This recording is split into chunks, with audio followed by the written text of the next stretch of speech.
Hey everyone! Welcome back to Easy English for Everyone, the podcast where we have real, everyday conversations so you can practice your English just by listening.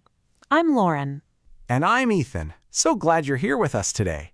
Today's topic is something that every single person on the planet does: grocery shopping.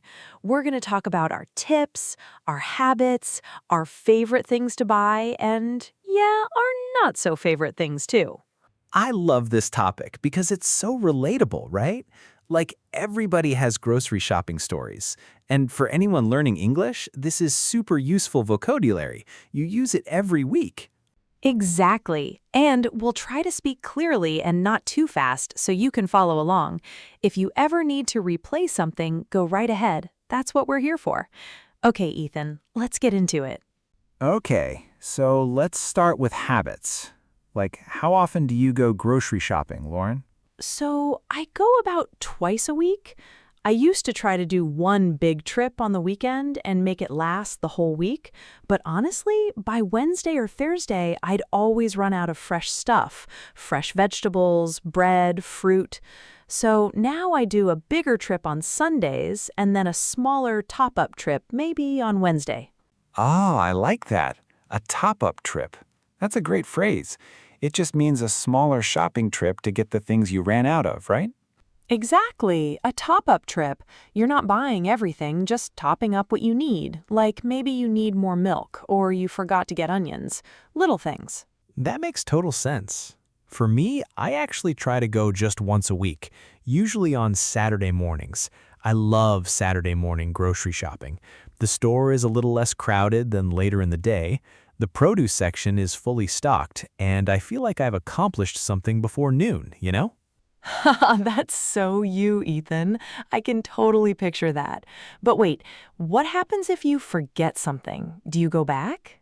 Okay, I'll be honest. Yes, sometimes I forget something, and I either go back to the store, or more often, I just do without it until next week.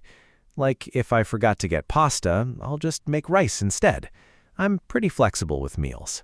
That's actually a great approach. Being flexible saves so much time and money. I used to run back to the store for one item and somehow come home with 15 things. Ah, that is so relatable. You go in for one thing and you come out with a full cart. There's even a name for that: impulse buying. That's when you buy things you didn't plan to buy because they look good or they're on sale. Impulse buying? Yes! The store is designed to make you do that. The most tempting things are often placed right at the entrance or near the checkout. Candy, magazines, little snacks. They know what they're doing. So, do you make a shopping list, Lauren? Yes, always. I could not survive without my shopping list. I use an app on my phone. I just add things throughout the week as I notice we're running low. Like if I open the fridge on Monday and I see there's only a little bit of yogurt left, I add it to the list right then. That way I never forget. That is smart. I do the same thing, actually. I have a shared list with my roommate so we can both add things. It's super helpful because sometimes he'll notice we're out of dish soap or whatever, and he'll add it, and then I'll pick it up when I go shopping. Oh, a shared list. That's great for people who live with others, partners, roommates, family. You don't have to text each other every time. It's all in one place. Exactly. And making a list also saves money. When you go to the store without a list, you kind of just wander around and you're more likely to buy things you don't need. 100%. Going in with a plan means you stick to what you actually need. And it's also faster. I can get in and out of the store in maybe 20 minutes when I have my list ready. Without a list, an hour, easy. 20 minutes. That's impressive. I'm probably more like 35, 40 minutes, even with a list. I always stop and read labels and compare prices. Oh, I do that too, actually. Especially with things like cereals or sauces. Sometimes the store brand is half the price of the name brand, and it tastes just as good. Okay, let's talk tips. What's the #1 grocery shopping tip that you always tell people? Never shop hungry. Seriously, If you go to the grocery store when you're hungry, everything looks amazing and you buy way too much, especially junk food. Have a snack before you go, even just a piece of fruit or some crackers. It makes a huge difference. That is the classic tip, and it's so true. I've made that mistake so many times. I go in hungry and I come out with like 3 bags of chips and a frozen pizza. Ugh, exactly. And then you get home and you're not even that hungry anymore and you regret everything. My top tip is to shop the perimeter of the store first. Have you heard that one? Yes, tell our listeners what that means. So, in most grocery stores, the fresh food, the produce, the dairy, the meat, the bread, is around the outside edges of the store. The middle aisles are where you find the processed and packaged foods. So, if you start by shopping the perimeter, you fill your cart with fresh, healthy things first. Then, if you need something from the middle aisles, you go in for specific items. It keeps your cart healthier. I love that strategy, the perimeter, the outside edge of the store. That's where all the fresh ingredients are. I definitely try to do that. Most of my cart is things like vegetables, chicken, eggs, cheese, and then I only go into maybe 2 or 3 aisles for things like pasta or canned tomatoes. Another tip I have, check the sales flyer before you go. A lot of stores have a weekly ad where certain things are on sale. If chicken is on sale this week, I might plan my meals around chicken.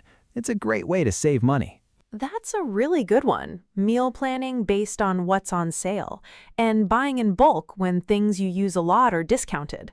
Like if olive oil is on sale, I'll buy 2 bottles. Okay, let's get a little more personal. What's your favorite section of the grocery store?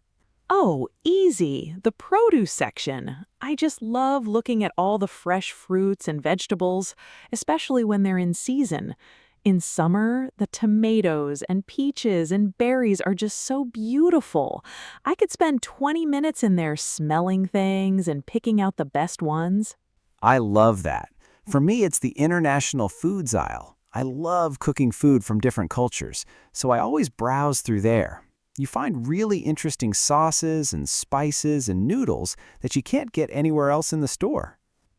That is such a good aisle. I always find something new there. Okay, what about your least favorite part of grocery shopping? The checkout line, without question, especially if I pick the wrong line and it's moving really slowly, or when the self-checkout machine has a problem and it says unexpected item in the bagging area. I know every listener knows what I'm talking about. Oh my gosh, that self-checkout message? Please wait for assistance. And then you wait and wait. Yeah, that is the most frustrating thing. What's your least favorite part? Honestly, finding parking. Especially on a Sunday afternoon, the parking lot at the grocery store is absolutely chaotic. People are circling around, someone always takes the spot you were about to pull into. It stresses me out before I even get inside the store. Ha! That is so true. Grocery store parking lots are a whole different world. Okay, before we wrap up, let's quickly go over some of the useful English words and phrases we use today. This is always my favorite part. Just a little recap for our listeners. Great idea. So we talked about a top-up trip, a small shopping trip to get just the things you ran out of. We mentioned impulse buying, buying things you didn't plan to, usually because they look good or are on sale. We talked about shopping the perimeter, starting around the outside edge of the store where the fresh food is, and meal planning, deciding what you'll cook for the week before you go shopping. That one's really useful. And in season. Fruits and vegetables are in season when it's the natural time of year for them to grow. They taste better and cost less when they're in season. Also, store brand versus name brand. The store brand is the supermarket's own product, usually cheaper. The name brand is the well-known advertised product, and sometimes the store brand is just as good. This was such a fun episode. Grocery shopping is something we all do, but I never get tired of talking about the little strategies and habits that make it easier. Same. And I hope our listeners picked up some useful English along the way. Remember, the best way to improve your English is to listen as much as possible and to notice the words and phrases that come up in everyday conversations, like this one. If you want to practice even more, try going to the grocery store and naming everything you see in English. Say it out loud if you can. The names of the vegetables, the sections of the store, whatever you're putting in your cart. It's a really fun way to build vocabulary. I love that challenge. Give it a try and let us know how it goes. You can find us on social media. Just search for Easy English for Everyone. Thank you so much for listening today. It means the world to us that you choose to spend your time with us. If you enjoyed this episode, please share it with a friend who is also learning English. It really helps the show grow. And we'll be back next week with another fun topic and another great conversation. Until then, keep listening, keep practicing, and remember, every time you hear English, you're getting better. Take care, everyone. See you next time.